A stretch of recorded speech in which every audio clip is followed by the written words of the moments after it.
와룡봉추. 유비의 천하를 설계한 두 천재 책사. 와룡봉추는 중국 후한 말 삼국시대 초칸의 건국을 도운 두 명의 천재. 군사 곧 제갈량, 와룡과 방통, 봉추를 함께 이르는 말입니다. 이 별칭은 이들이 평범한 인물이 아님을 상징하며 의들을 얻은 유비에게 천하를 얻을 기회가 열렸음을 의미합니다. 1. 와룡. 제갈량. 와룡의 의미와 등장. 와룡은 잠자고 있는 용이라는 뜻으로 세상의 모습을 드러내지 않고 때를 기다리는 뛰어난 인재를 상징합니다. 제갈량은 형주의 양양부군 융중에 은거하며 학문을 닦았는데 당대 명사였던 사마위와 방덕공, 방통의 숙부 등으로부터 와룡이라 불리며 그 능력을 인정받았습니다. 삼고초려와 천하삼분지계. 제갈량이 소설 속에서 본격적으로 역사의 전면에 등장하는 사건은 유비의 삼고초려입니다. 의는 유비가 그를 군사로 초빙하기 위해 3번이나 초가집을 찾아갔다는 고사로 제갈량이 지닌 비범함을 상징적으로 보여줍니다.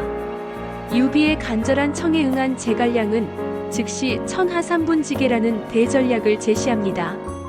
천하삼분지계의 핵심 후한 조정이 이미 무너진 상황에서 유비가 당장 조조와 직접 맞서는 것은 불가능하므로 먼저 형주와 익주, 지금의 쓰촨성 일대를 차지하여 천하를 셋으로 나눈 3분 후 세력을 키워 때를 기다리다가 북벌을 통해 조조의 위나라를 무너뜨려 한시를 부흥시킨다는 계획입니다. 이 계획은 유비가 한낱 떠돌이 군벌에서 촉한의 황제로 등극하는데 결정적인 설계도가 되었습니다. 제갈량의 능력과 신비화. 소설 삼국지연의에서 제갈량은 역사적 사실을 넘어선 신과 같은 존재로 묘사됩니다. 지략의 화신 적벽대전에서 조조의 대군을 격파하기 위해 동남풍을 빌려오나라 주유의 화공작전을 가능케 하는 장면은 그의 도술적 능력을 보여주는 대표적인 예입니다. 병법의 대가 7종7금으로 남만의 맹획을 복종시킨 일이나 위나라 대군을 번번이 물리친 팔진도의 전설 등은 그의 군사적 역량을 극대화한 것입니다. 미스터리한 최후 오장원에서 사마위와 대치하던 중 자신의 수명이 다했음을 알고 북두칠성에 기도하여 수명을 연장하려 했으나 부하 위원의 실수로 실패하고 사망합니다. 의는 그의 능력이 인간의 영역을 초월했음을 암시하며 독자들에게 큰 안타까움과 미스터리를 남겼습니다. 2. 봉추. 방통. 봉추의 의미와 등용 과정. 봉추는 봉황의 새끼라는 뜻으로 아직 완전히 성장하지 않았으나 크게 될 제목을 상징합니다. 제갈량과 함께 거론되지만 방통의 등용 과정은 제갈량과는 사뭇 달랐습니다.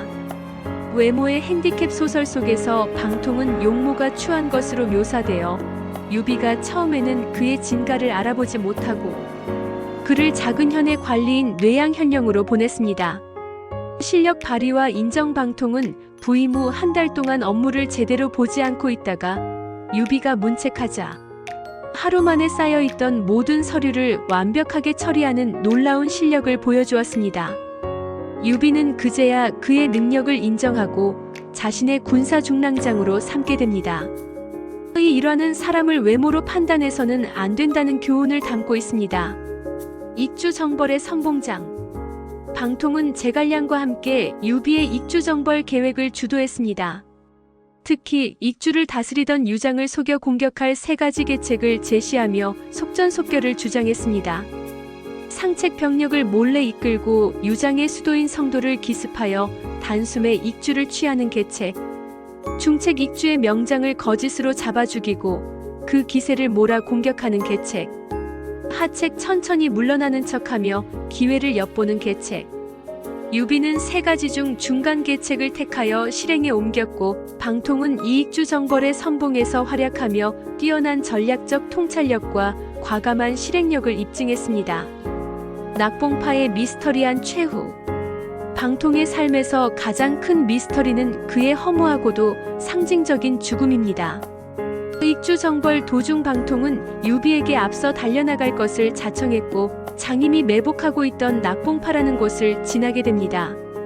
낙봉파의 의미 낙봉파는 봉황이 떨어지는 언덕이라는 뜻입니다.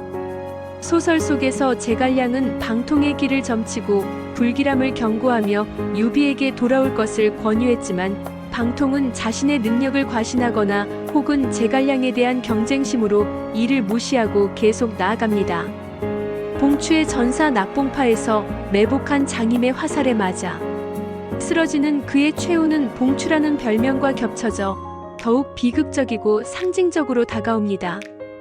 당대의 천재가 어이없이 너무 일찍 세상을 떠남으로써 유비는 천하를 도모하는 과정에서 가장 든든한 날개 하나를 잃게 되었습니다.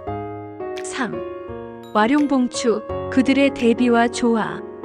제갈량과 방통은 유비의 천하통일이라는 대업을 위해 함께 등용되었으나 그 능력과 성격 그리고 운명은 극명하게 대비됩니다. 제갈량 와룡 신비롭고 외모가 준수하며 신중하고 장기적인 안목을 가지고 오랫동안 유비를 보필하며 촉한의 기틀을 다졌으나 방통봉추는 용모는 추하지만 과감하고 단기적인 목표 달성에 능했다. 그리고 유비에게 등용된 지 얼마 되지 않아 낙봉파에서 허무하게 전사했다. 소설 삼국지연의에서는 이 두 사람이 모두 살아있었다면 유비가 천하통일을 이룰 수 있었을 것이라는 아쉬움을 끊임없이 드러냅니다. 와룡과 봉추 중 한 명만 있어도 능히 천하를 얻을 수 있으련만 어찌하여 둘 다 얻었으면서도 한 명은 허무하게 먼저 떠났는가? 라는 탄식은 이들의 비극적인 운명과 능력에 대한 당대의 평가를 잘 보여줍니다. 결론적으로 와룡봉추는 유비의 천하를 설계한 쌍벽의 천재들이며 그들의 존재는 삼국지연의를 더욱 풍성하고 미스터리하게 만드는 핵심 요소입니다.